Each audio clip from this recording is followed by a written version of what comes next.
दोस्तों, आज की इस वीडियो में हम आपको दिखाएंगे दुनिया के खतरनाक तरीन रोड्स और आपको बताएंगे कि ये रोड कहां पर वाक़या है। लेकिन चैनल पर नए आने वाले दोस्तों से गुजारिश है कि चैनल को सब्सक्राइब करें और बेल आइकन को ज़रूर प्रेस करें ताकि नए आने वाली वीडियोस आप तक बआसानी पहुंच सकें। अस्सलाम वालेकुम दोस्तों, मैं हूं अली जमान और आप देख रहे हैं इन्फोवेव।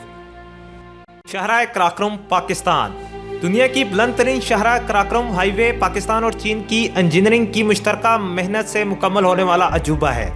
यह शहरा अपने आगाज से इख्तिताम तक 3 मील तक बुलंद हो जाती है, जबकि इसकी तमीर के दौरान कहा जाता है कि 900 के करीब तामीराती वर्कर्स मुख्तलिफ हादसा के बाइस हलाक हुए हैं। मगर अब ये पहाड़ लैंडस्लाइडिंग और दीगर मसाइल से इसे ख़तरनाक तरीन बनाते हैं। गोलियांग टनल चीन की पहाड़ी इलाके थियांग में इस सुरंग को एक छोटे से गांव के रहायशियों ने पहाड़ को तराश कर तैयार किया ताकि वो इस तवील रास्ते से गुजरने से बच सकें। इसकी तैयारी में 13 देहातियों को 5 साल का अरसा लगा और ये 4000 फुट लंबी सुरंग है जो बस इतनी ही कुशादा है कि एक गाड़ी इसमें से गुजर सके।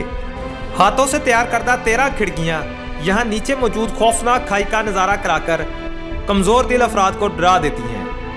डेथ रोड ब्राज़ील की इस शहरा को मौत का फंदा भी कहा जाता है, ख़ास तौर पर सयाहों के लिए, जहां हर साल 300 के लगभग ड्राइवर्स गहरी खाइयों में गिरकर हलाक हो जाते हैं। ये पतली सी सड़क नशीब की जानिब जा रही है और एक लम्हे की गफलत नीचे गिरने का बाइस बन जाती है।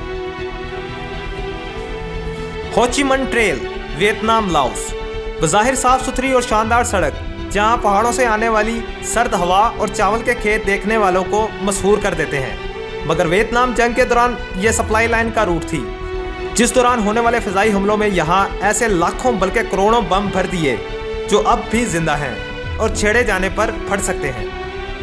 अटलांटिक रोड नॉर्वे की शाहराह पर बना एक ब्रिज दूर से देखा जाए तो ऐसा लगता है कि वो अचानक ख़त्म होकर आपको नीचे गिराने के लिए तामीर किया गया है। दरहकीकत ये एक बसरी धोखा है जो यहाँ से गुजरने वाले को दहशतनाक तजुर्बा बना देता है। इसके अलावा तंदो तेज़ हवाएं और लहरें भी इस पुल पर गिरती रहती हैं। तो दोस्तों, आपको आज की वीडियो कैसी लगी? अपनी राय का इज़हार कमेंट सेक्शन में लाजमी कीजिएगा।